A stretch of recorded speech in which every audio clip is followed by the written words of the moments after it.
call me strange, but I get hung up and lost in my banjo music, my blues, and what have you. I love Celtic music, love banjo music. Guess I'm showing my age. Welcome back live with the Shaman right here on a screwed up bandwidth day between Facebook and my ISP because I did a little research after Open Pagan Church. My ISP is having issues and so is Facebook. So the video will be splotchy at best. So, I will tell you I did post the YouTube link where our videos are uploaded. Feel free to go subscribe, click dislike. I don't care. Tell me what you think. We're not above input. Live with a shaman. Okay, we're going over, as you know, we're going through the classes. Morning, Cindy. We're going through the classes in the training of shamanism. We are in part 2 of priesthood. Now, I don't mind telling you, folks, this is challenging. I mean, seeker, no problem. First year, meh, no problem, really. Priest, priest is typically kind of priesthood is typically kind of hard to do because it's individualized training. It's the training of the priesthood. There are a few basics, but each individual that comes through the priesthood and they actually decide to join the Grove of the Celtic Shaman. I have a hangnail. Sorry. Um, when people decide to actually join as a priest, meaning priest and priestess, when they decide to join as a priest, their training as a priest is kind of a village thing. Yes, if I am your teacher, I have certain things that I teach and certain things that I take you through, depending on your personality, where you've been, your experiences, how you did as a first year. What are some of the other things you need to learn? Do you need more anger management training? Do you have a good concept on altar cast, on circle protocol? Circle protocol is a real big thing in the priesthood training. You will be calling your own circles. You will have probably called one or two in your first year, but you'll be actually organizing, um, preparing, inviting people if you wish, doing your altar, your fire pit if you're going to have a fire pit. Are you going to have tiki torches? How are you going to design your circle as a priest? You'll be required to run a couple, as many as possible, circles in your priesthood. Now, granted, all right, and let me explain this to you real quick. Many of us do not have a location or a place where we can gather a bunch of people and we can actually um, call up a good circle. And it makes it kind of hard to do if we don't have a place to hold a circle. Me, for example, right now, since we moved up here in '08, we have had no place to hold a circle. We've had no place to actually hold a proper ritual. We've been looking for one, but, well, good luck with that. So, with this in mind, the challenging part of going through your priesthood training is going to be able to meet the criteria. You'll be expected to take on students, at least one. You'll be expected to teach that student through the first year while communicating with your teacher if you decide to keep a teacher. Now, bless your heart, if you decided to step out on your own and still be a priest under the Grove of the Celtic Shaman without a teacher, just using everybody as a mentor, There's a shitload of things that you're going to have to learn the hard way, like shamans do, unfortunately. I can tell you that as a priest under my tutelage, you will be required to go out and find shamanic books that talk to you. I don't have a reading list. I will never have a reading list of books for priest, high priest, or masters. What the priesthood will teach you is it will teach you how to go through your education, learning about other belief systems, religions, idealisms. And like I said over here, we will presume that you're going to be going through your ministry training. We'll be talking about that probably next week or so. So going through the priest training, it's probably going to be a long, drawn out sequence because there is no time in priest training. Year in a day, two in a two, three in a three.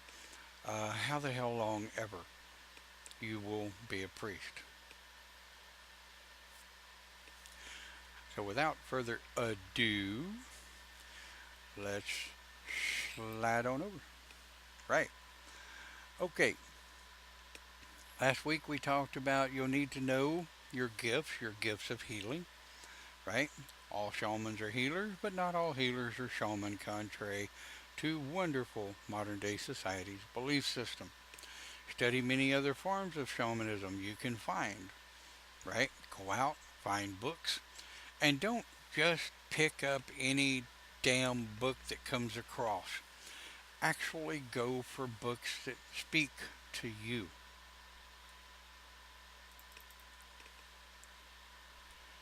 All right.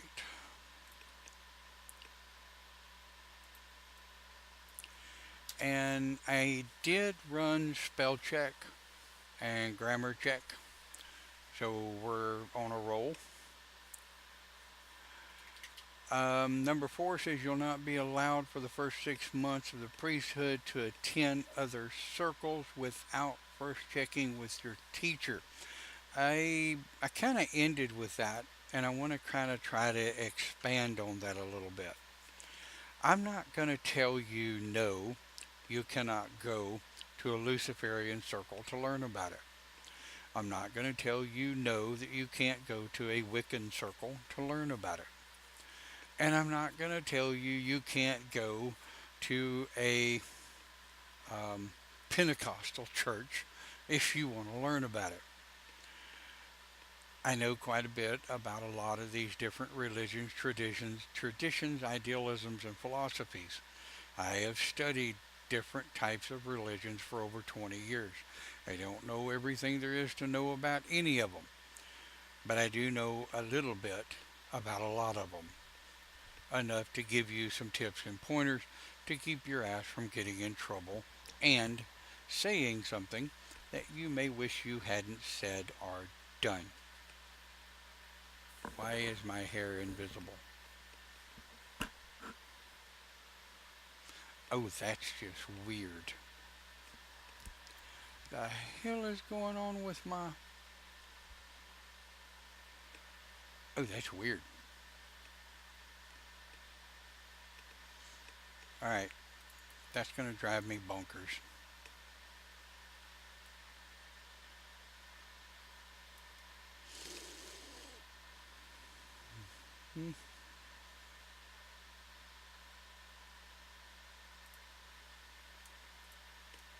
Give me just a second.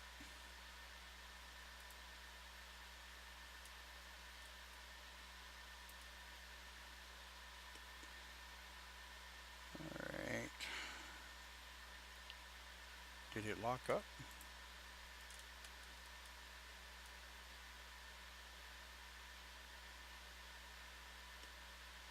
Okay, if my computer locked up, I'm going to be pissed. No, I'm still kicking audio, I think.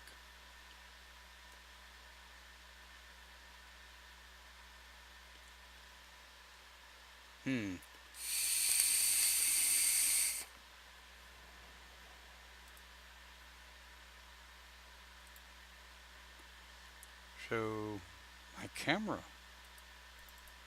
My camera went off. That's what it is. Oh, my damn camera stopped responding. Oh well, that sucks.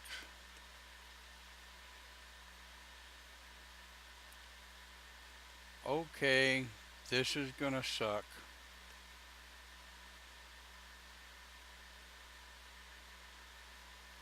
Yeah, my camera just quit responding. Hang tight. Let me see if I can get it back without having to reboot the damn program. Hang tight.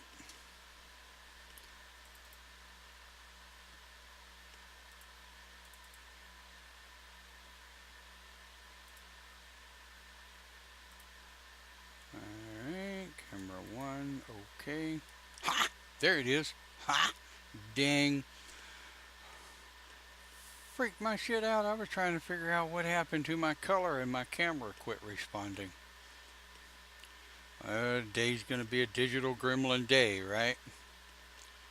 Good thing this broadcast is only an hour, of which I wasted 11 minutes of it screwing with the computer.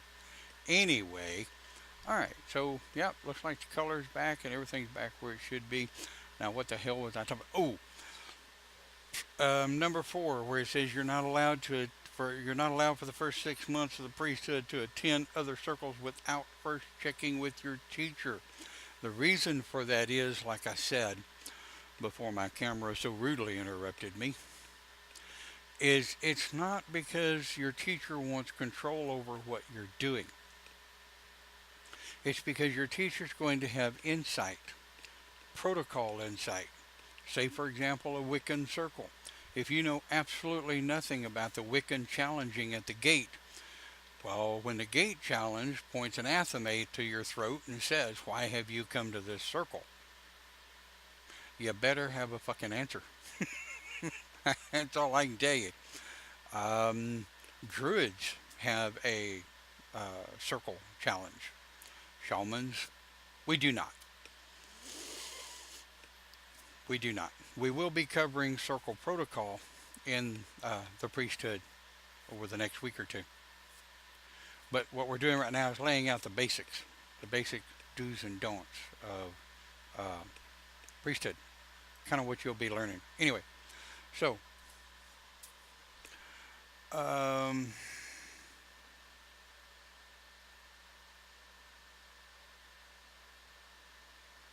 mini shaman craft. You will be expected to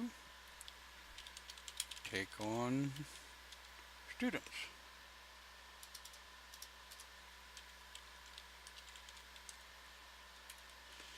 At least one. Over the course of your priesthood. Hey, I like that. I didn't know it did that. That's kind of cool. Um,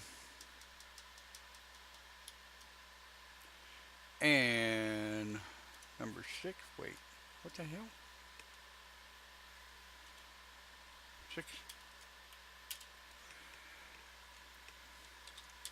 People will be drawn to you. Okay. What this means is, good morning, guys. And this is going to happen starting from just before your senior studentry on up through and past your priesthood. People are going to be drawn to you, and they're not going to have any idea why. With shamans, people tend to come out of the woodwork. It may be for a 30-minute chat on the internet. It may be for spiritual counseling and guidance. And they may not be pagan, they may not be Christian, they may be completely atheist. And you have to remember that as a shaman, in counseling and healing, you don't use religion, right? And that's just really going to pop some of your bubbles, right? As a shaman, during healing, you do not use religion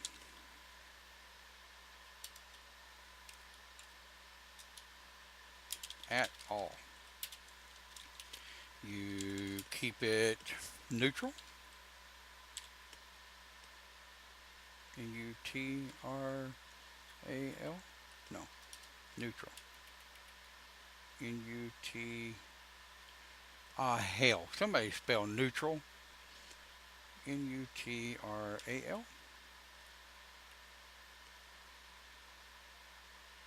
N-U-T-R-A-I-L? Really? I forgot how to spell neutral.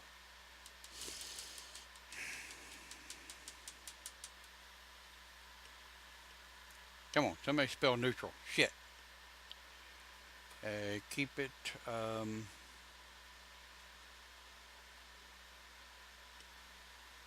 nahaha.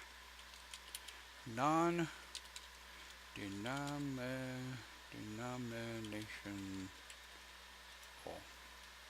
No? God dang it. What am I supposed to be saying here? Alright, guys, help me out. As a shaman during healing, you do not use religion at all. You keep it open-minded. Keep the healing open.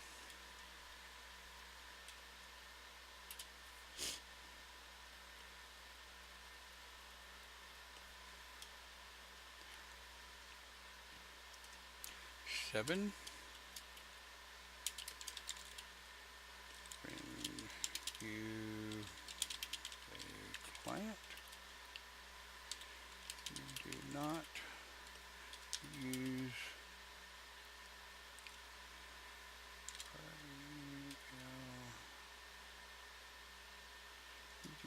use religion or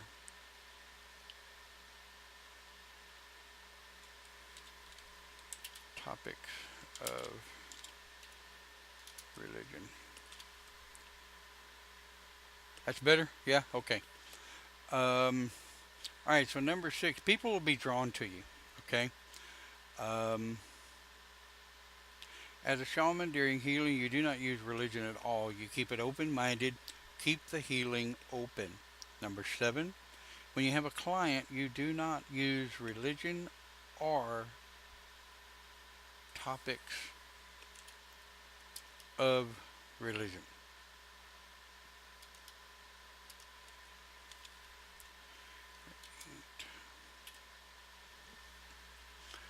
All right.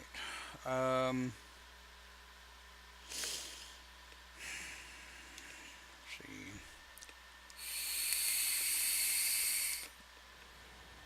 Oh.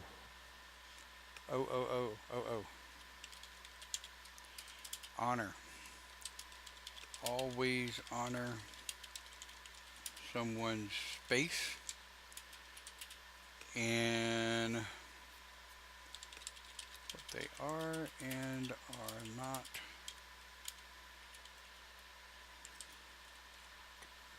comfortable, are not okay with doing.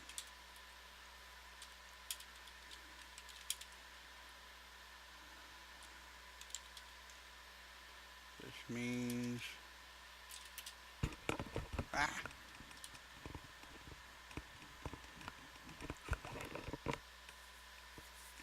no. Includes readings, divination, energy, and What's the other one? This includes reading, divination, energy, and aha, voice control.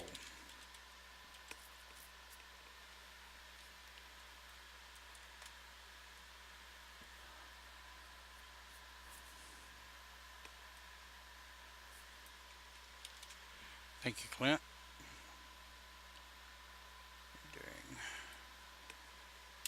Dang. I'm going to copy and paste that.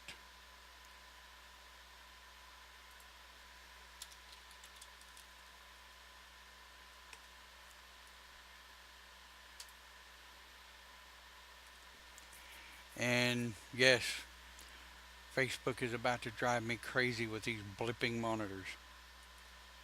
Or the blipping feed.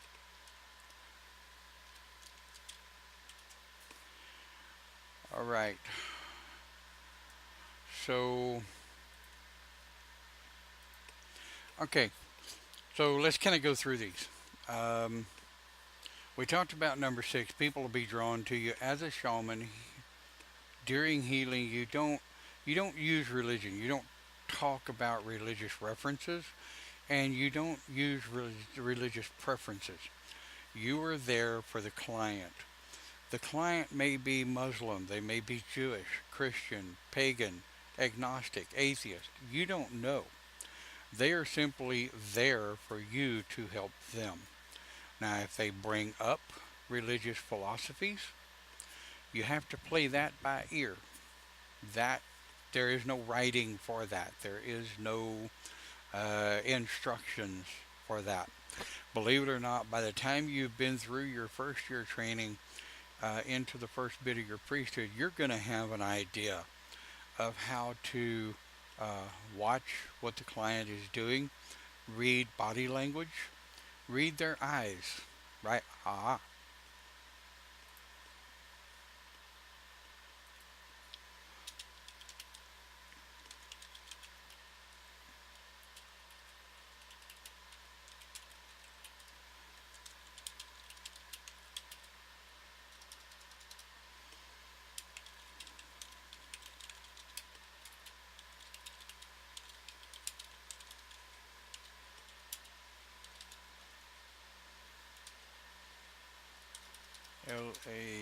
Language. God dang it. Read body language. Lang, Language. No. I really wish I could spell. I hate not being able to spell. Um, Somebody type in language. Shit. Come on, Clint. I know you're still there. I think Cindy got booted. I think Dave got booted.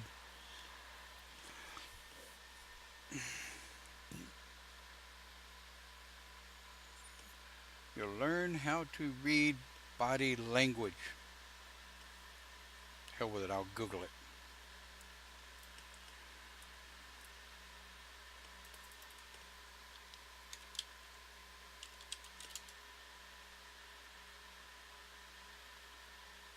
Son of a bitch, I spelled it right in Google.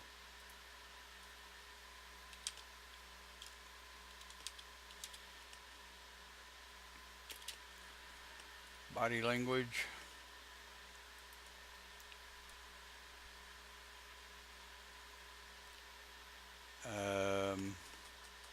I read body language.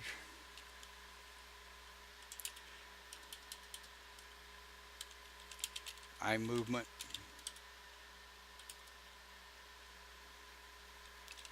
The client's focal points will to understand when you have lost the client in what you are saying.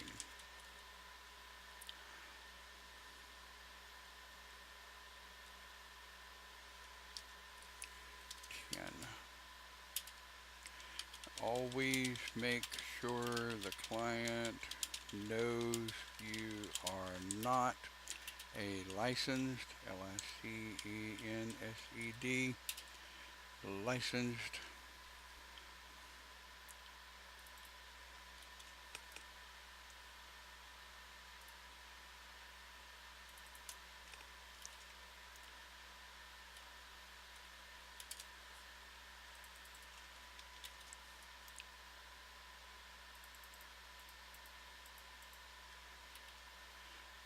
licensed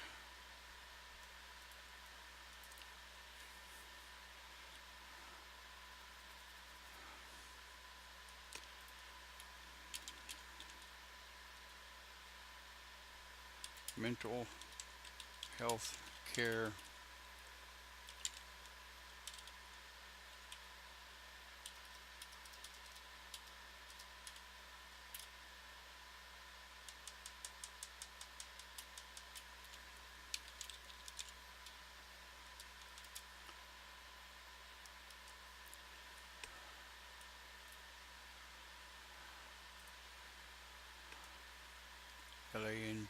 Language.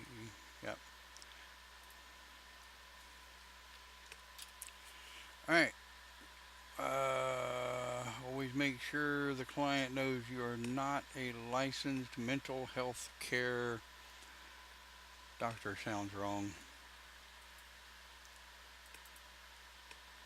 Provider.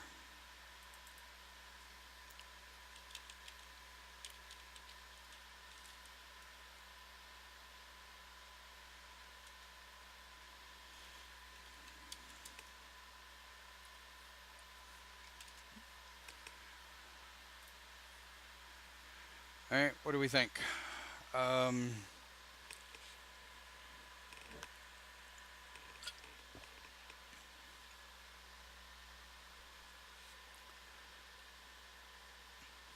all right. So let's go back up a bit and let's talk about this one.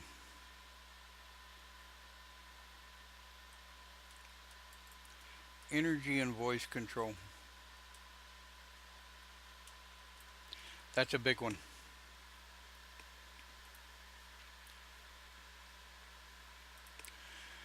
Energy and voice control is probably the number one most important thing when you're working with a client as a shaman priest. People are going to come to you with problems. They're going to be pissed, they're going to be hurt, they're going to be angry, they're going to be distraught, they're going to be confused, they're going to be misled by many different people, thoughts, philosophies, and ideas. Maybe they were misled, maybe they weren't. Maybe they're on the right path. That's not your decision to make for them. Remember that. As a shaman priest, most especially within the GCS, you are required to, at all times, remember the respect of the client and the student, and most especially the seeker.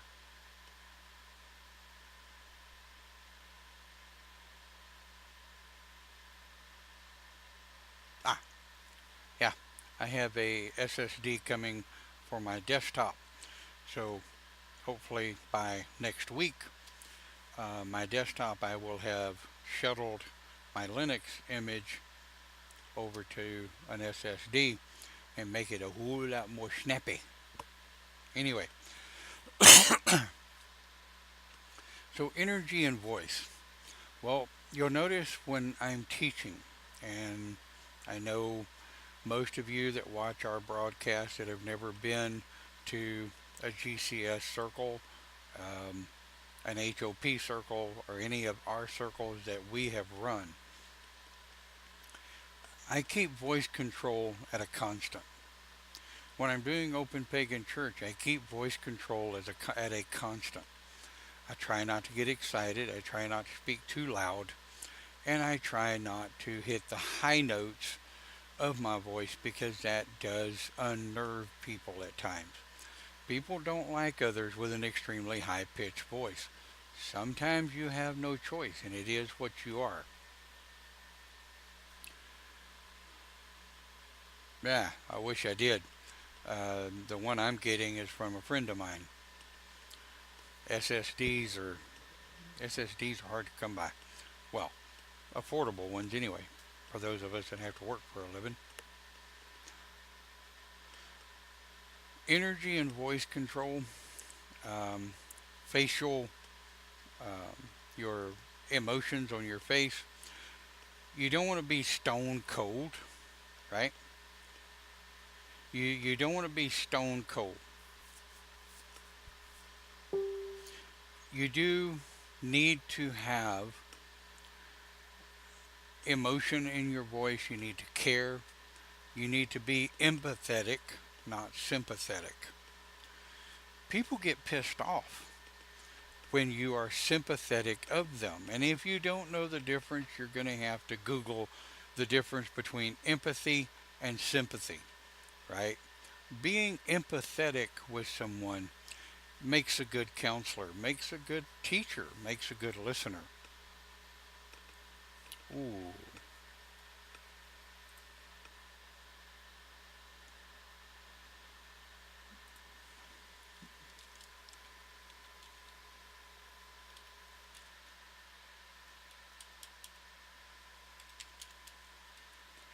Listen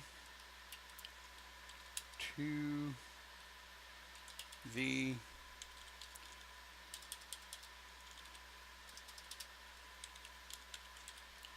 listen to the client.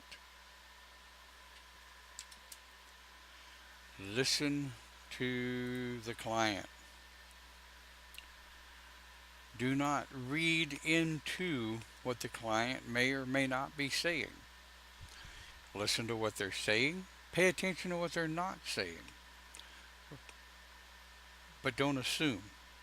Now, guys, it's a very fine line between what you're feeling from the client, what your perception of what you're feeling from the client, and the client may not even realize they are projecting those emotions or feelings. So when you're trying to work with someone, listen. Listen first and foremost. Opinion, here we are, we're an adult program, so here we go.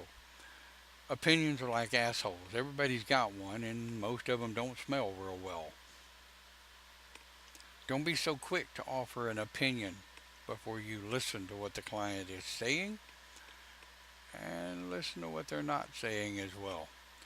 Watch their facial features, watch their body language, and watch what their eyes are doing. You will learn when people are full of shit by the way they flit their eyes about. You'll learn whether or not people are really having a hard time with the conversation by what their eyes and their facial features do and what their body language does. Keep that in mind. Honor above all. Always honor someone's space and what they are and are not okay with doing. Okay? Now, I'm not going to get into I'm not going to get into holistic Christology and my form of holistic Christology. I'm not going to get into tantric healing, energy tantric, or any of this other conversation that I do for clients who want that kind of thing.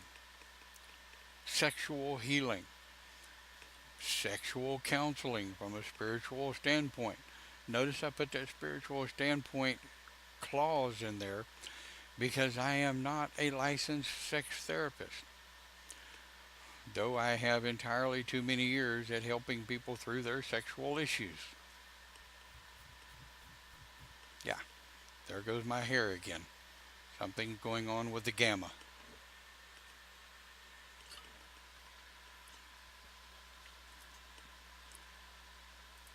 Let's see if I can do this time without losing my...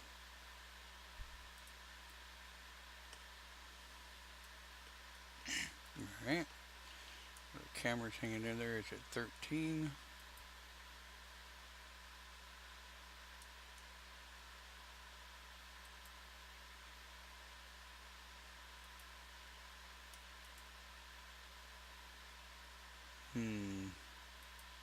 contrast.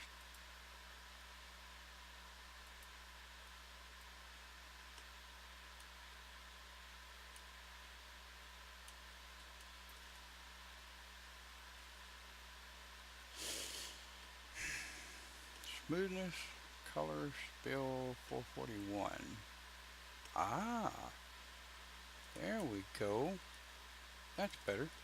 Okay. Now, sorry, had to make some color adjustments. Surely my hair is not going green. Oh well. Anyway, so what we're, you know, what we're on about really, what we're talking about is the things that you're going to learn, and you're going to be learning them. If you don't already know, body language, eye movements, hey, clients, facial, FACIAL, AIL. Gotta love Google.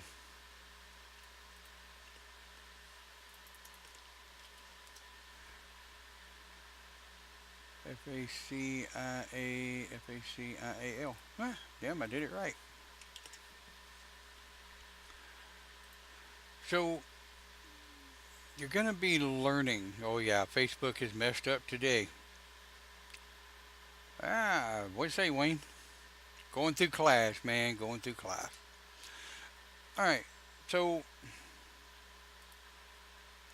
what we're talking about is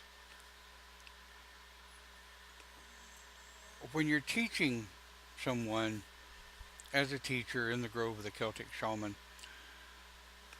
what the ins and outs are of priesthood, what it is that people are allowed to do and allowed not to do.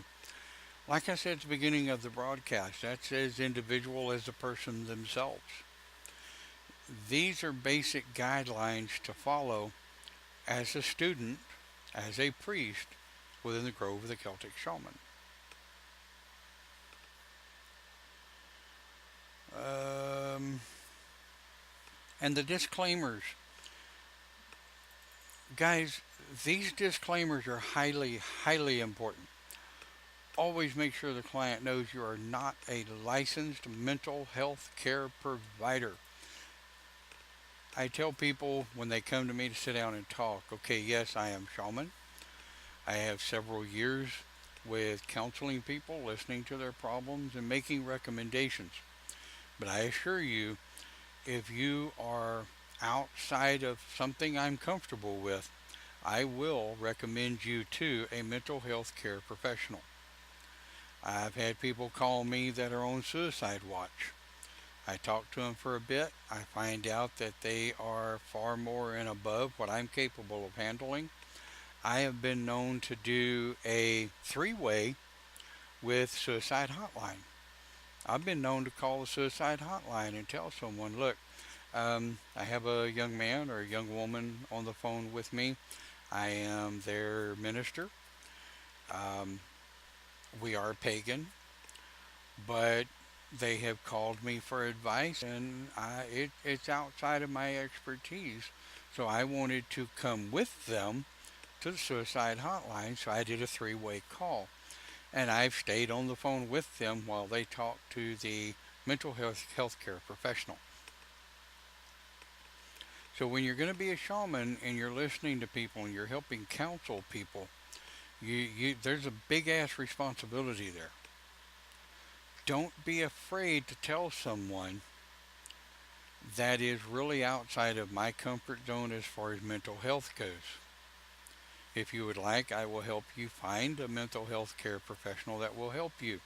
Most of the time, and I will tell you this, a lot of the time, your client will tell you, I don't want to shrink. I don't want a psychiatrist. I don't want drugs. I don't want somebody to put me on drugs again. Okay. Well, let's see if we can work through this. But if it does get worse, you may need to go to the hospital. You may have to call a mental health care professional. Some people think that shamans are the end all be all, that we can cure or heal anything that's wrong. No, that's not us. It was shamans back in the 16, 1700s, maybe early 1900s.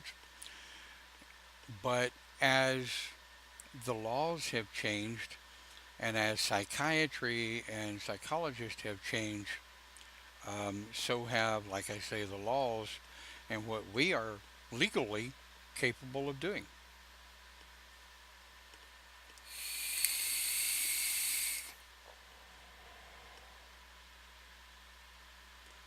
Going on a trip.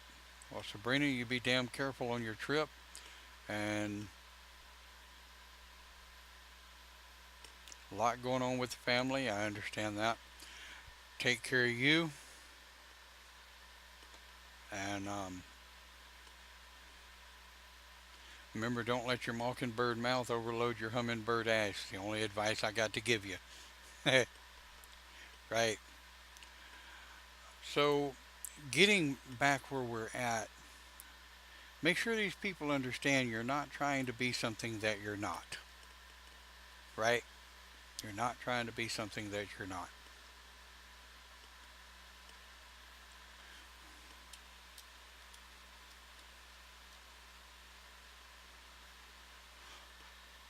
So, that, ladies and gentlemen, is it for the introduction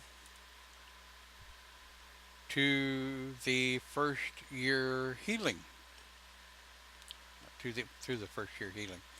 To the first year priest of the Grove, the Celtic Shaman. Now, next week, we're going to go ahead in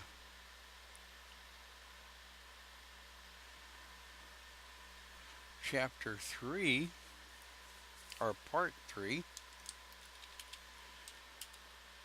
Part 3 will cover, ready for this? Circle and circle protocol. Be here or be square.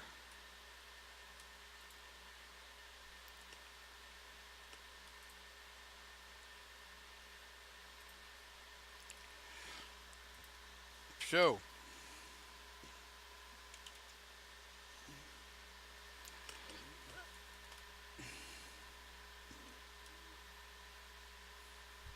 all right, where are we at?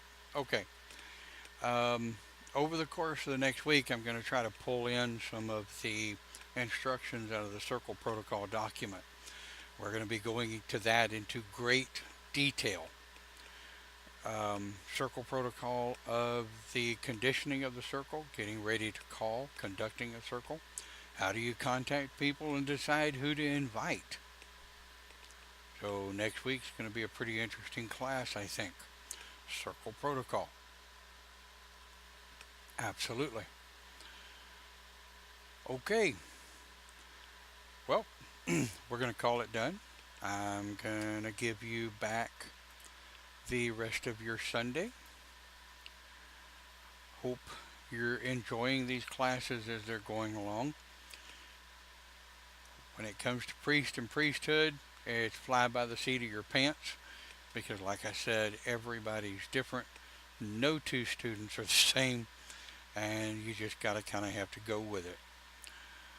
But I hope everyone is enjoying the classes. Those of you that have been in it for a while, I hope you're enjoying a bit of refresher, right? Post your questions on the Live with the Shaman Facebook page. Post them out there for everybody to see. Say, for example, if you watched part 1 of priesthood, put in their question about priesthood part 1 and type that question out. We will cover it. I'll get those answers for you. As always, guys, thank you for watching Live with the Shaman, and we'll see you right here next week. Have a great week.